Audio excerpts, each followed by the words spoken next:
এ বুইরা এ তোর 1000 টিয়া এক প্যাকেট সিগারেট আনবি আর বাকিটি ফেরত লবি ধর।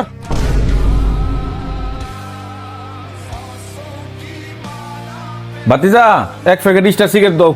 চাচা সিগারেট কার লাগিয়া? আমি তো জানি আপনি সিগারেট খাইন না। দিজা আমার ফুতের লাগিয়া। আরে চাচা কি করেন আপনি? আপনি বাপ হইয়া ভূতের লাগা সিগারেট নিবেন? বাতিজা কি আর করমু, ফুতের কামাই খাই, ফুতের কথা তো শুনতে হইব। আরে চাচা এটা কোনো কথা? আপনি আপনার ভূতের কামাই খান দেখা হ্যাঁ আপনার সিগারেট লাগা বাড়াইবো?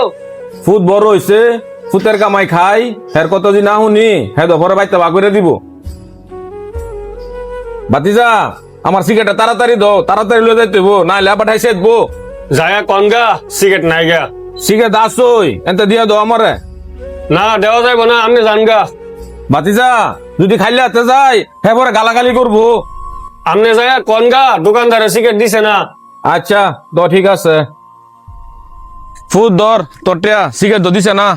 সিগারেট দিছে না নাকি তুমি বাড়ি পিছে ঘুরে আয় পড়ছো? সত্যি ওই ফুট আমি বাড়ির পিছনে ঘুরে আসি না, সিগারেট বেড়া দিছে না। সরো দিয়ে কেমনে সিগারেট না দেয়?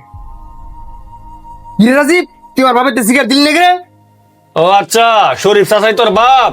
বাপ না মানে তাহলে তোর কি মনে হয়? আমি তো ভাবছি তোর বাড়ির চাকর, বেতন দিয়া রাখছস। বিস্তি কথা কইস না, তোর কাছ থেকে টিয়া দিয়ে সিগারেট নে না, তুই সিগারেট দিলি নাকি রে? শুন আমি তোর কেউ না, আমি ছোটবেলার দিকে দেখাইতাছি তোর বাপে তোর কত কষ্ট করে ফালছে।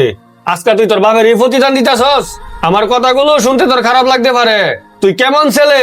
তুই তোর বাপের দিয়ে দোকানতে সিগারেট নেওয়াস, তুই আবার ওখানে আইসা যেটা আমার জিঙ্গাইবার লাগে তোর লজ্জা করে না? তোর মতো কুলাঙ্গার ফুট কোনো বাপ মার ঘরে যেন না জন্ম নেই। তুই আমার দোকান থেকে এখনই বাড়িয়ে যা।